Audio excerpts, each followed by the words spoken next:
Wonderful. Okay, so are there any treatments or medications or supplements that can help with cognition?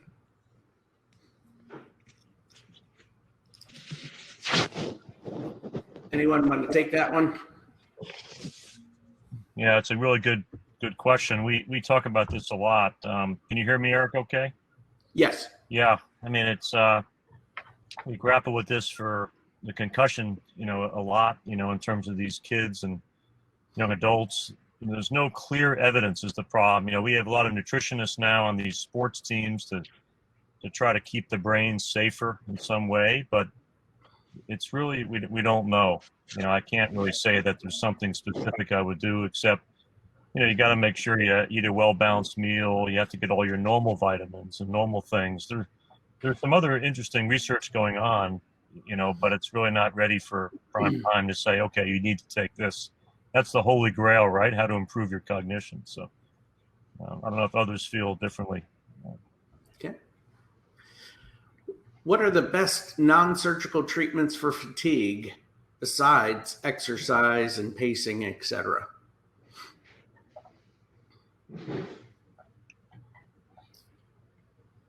Anybody have any ideas on how to best combat fatigue? Yeah, it takes a lot of motivation. It's very hard. Some of these patients who are so debilitated that we take to surgery that have had, this chronic disease for a long time, I tell them it's going to take a year to really rebound and really feel like they're getting more resilient. It takes a lot of conditioning, but a lot of it is motivation, that they have something to motivate to get toward. And I think the goal of where they're trying to get to is super important. That's why we do a lot of these, as I talked about, a lot of these questionnaire things that we do up front to try to get an understanding where they're coming from. Dr. Kula, you might be able to know there too. Do you have any thoughts on that? About like the chronic fatigue link, maybe? I think that physical therapy is really important. Dealing with some of my own issues and going to physical therapy myself twice a week now. I mean, it's very, very, very beneficial. And you wouldn't think I have a healthy respect for physical therapists now that I didn't have quite so much before. So it's just hard to keep at it because of the commitment that needs to be made by the patient to continue core strengthening and those types of activities, which are so important. And there tends to be, with any chronic illness, kind of a lack of motivation to do those things, Yeah, diet and exercise is always what we hear. So that is important. Get the right nutrition and then move. So it's important. Pain. So is the type of pain most patients with Syringomyelia, is it muscular skeletal, joint pain, or nerve pain? Depending on which type of pain doctor believes the patient is having, what would be the best treatment? I could take a stab at that. I think most of that is neuropathic pain. We know the fibers that cross near the central canal are thermal and pain sensing fibers. And they produce these very difficult dysesthesias that patients experience. They're really otherworldly complaints of pain. It's very hard for anybody that hasn't experienced it to really relate to. So I think there needs to be more emphasis on the use of neuropathic pain treatments like gabapentin, Topamax, and hopefully some other things on the horizon, which there hasn't been much additional armamentarium for treating neuropathic pain over the last 5 to 10 years, to be honest with you. And we need some better ideas about how to deal with that, with perhaps calcium channel receptor blockers and other things like that that may ameliorate some of these syndromes of pain.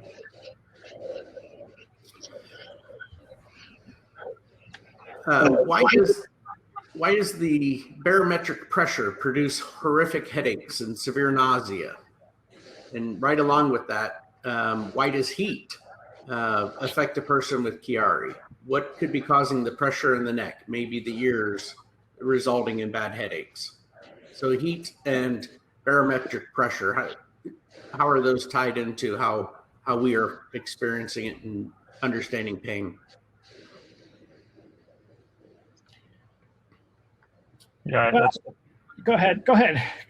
Gerald. yeah. This is a hard one. We don't all know the answer here, but we clearly can comment that this is common. That many patients I have, say, with pseudotumor, that are associated with Chiari, they go to the mountains, or they change altitude, or they leave where I'm treating them and live somewhere else, like in Colorado, and with the change in barometric pressure, they can feel that.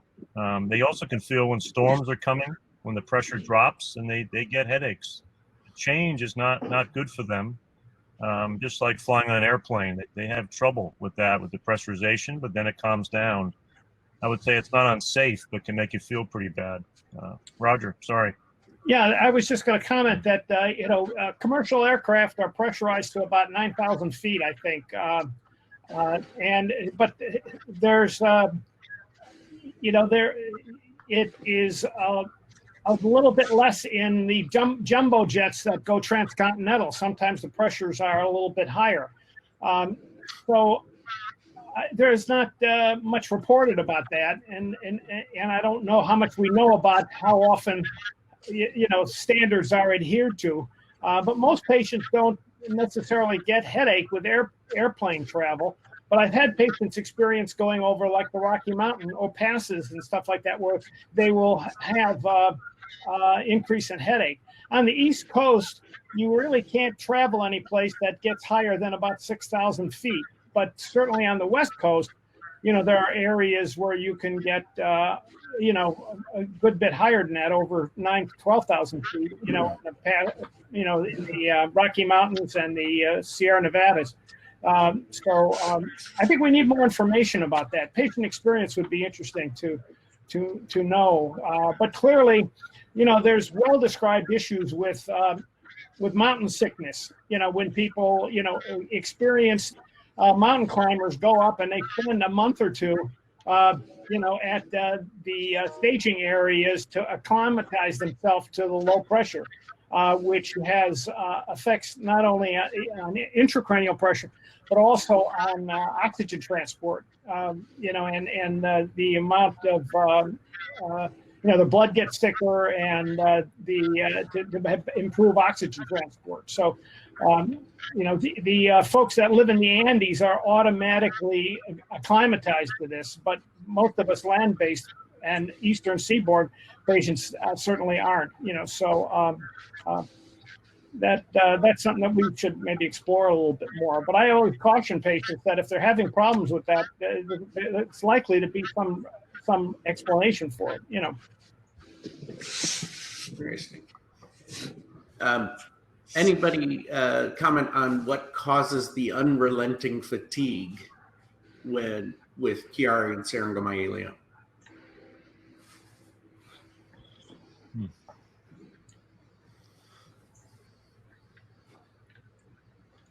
Yeah, we're all stumped.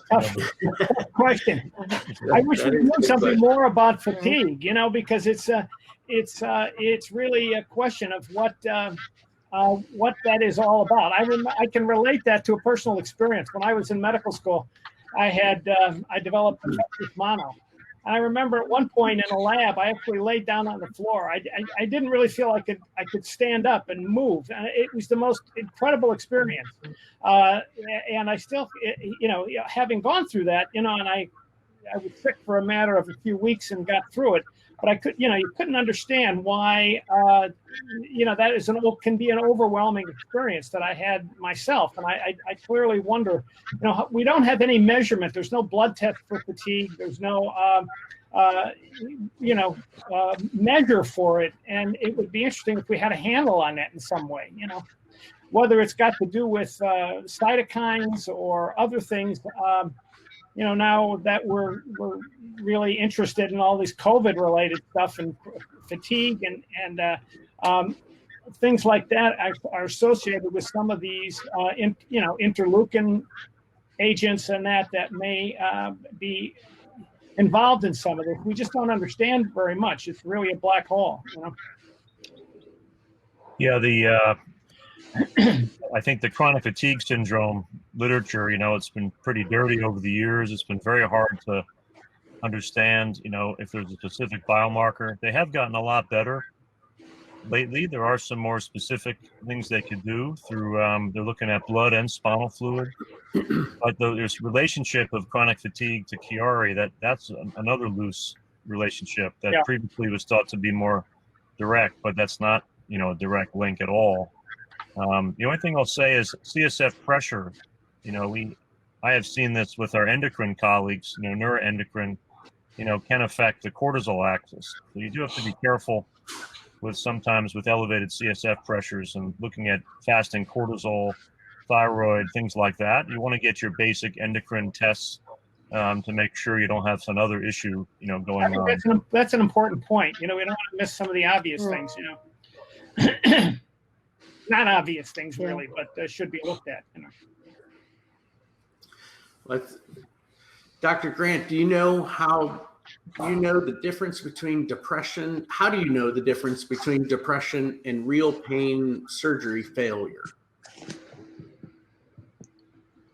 Yeah, I mean, they go hand in hand, don't they? I mean, you'd be pretty depressed if you felt so bad. And that's why having these scores prior to surgery is super important. You know, we need to better understand how these symptoms affect the neuropsychological profile of these patients. You know, many of us do a lot of kids, you know, but this becomes even more complicated in adults.